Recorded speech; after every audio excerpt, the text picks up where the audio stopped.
एक सरसब्ज और शादाब जंगल में, जहाँ ऊंचे ऊंचे दरख्त आसमान से बातें करते थे और रंग बिरंगे फूल ज़मीन को मुस्कुराता हुआ कालीन बना देते थे, एक शरारती बंदर रहता था। उसका नाम मोनू था।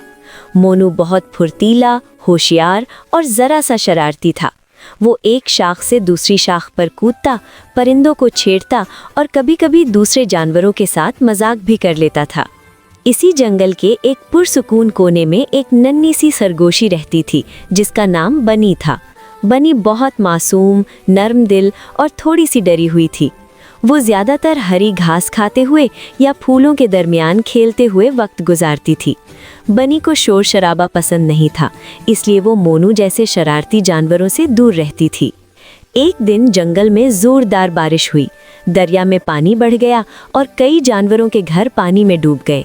बनी का छोटा सा बिल भी पानी से भर गया। वो बहुत घबरा गई और इधर उधर भागने लगी। अचानक उसकी नज़र मोनू पर पड़ी, जो एक ऊंचे दरख्त पर बैठा बारिश का मज़ा ले रहा था। बनी ने रोते हुए कहा, मोनू, मेरा घर डूब गया है, मुझे बहुत डर लग रहा है। मोनू ने पहली बार बनी को इतना परेशान देखा। उसका दिल पिघल गया। उसने फौरन दरख्त से छलांग लगाई और कहा, डर मत बनी, मैं तुम्हारी मदद करूँगा। मोनू बनी को एक महफूज ऊंची जगह पर ले गया जहां बारिश का पानी नहीं पहुंच सकता था। उसने दरख्तों के पत्तों से एक आरजी सा साया बना दिया ताकि बनी आराम कर सके। बनी ने शुक्रगुजारी से मोनू की तरफ देखा और कहा, तुम बहुत अच्छे हो मोनू, मैंने कभी नहीं सोचा था कि तुम इतने मददगार भी हो सकते हो। इस दिन के बाद मोनू और बनी की दोस्ती शुरू हो गई। मोनू रोज बनी के लिए दरख्तों से मीठे फल तोड़ कर लाता और बनी मोनू को नरम घास और ताज़ा गाजरें देती। दोनों एक दूसरे के साथ वक्त गुजारने लगे। मोनू ने आहिस्ता आहिस्ता शरारत कम कर दी और बनी ने भी डरना छोड़ दिया। एक दिन जंगल में एक बड़ा खतरा आ गया। कुछ शिकारी जंगल में दाखिल हो गए। जानवर बहुत खौफजदा थे। बनी कांपने लगी और छुपने की जगह ढूंढने लगी। मोनू ने फौरन सूरत हाल को समझा। उसने ऊंचे दरख्त पर चढ़कर जोर जोर से आवाजें निकाली ताकि शिकारियों की तवज्जो अपनी तरफ खींच ले।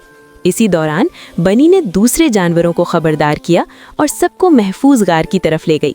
मोनू दरख्तों पर कूदता रहा, शाखें हिलाता रहा, यहाँ तक कि शिकारी थक कर जंगल छोड़ गए। जब खतरा टल गया तो तमाम जानवरों ने मोनू और बनी का शुक्रिया अदा किया। जंगल के बुजुर्ग हाथी ने कहा, आज हमें सीखने को मिला कि ताकत और समझदारी जब दोस्ती के साथ मिल जाएं तो हर मुश्किल आसान हो जाती है।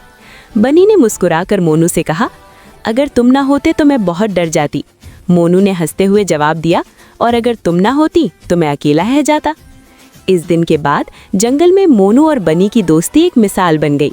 सब जानवर जान गए कि असल दोस्ती शक्ल, ताकत या आदतों की मोहताज नहीं होती, बल्कि एक दूसरे की मदद और खुलूस से बनती है।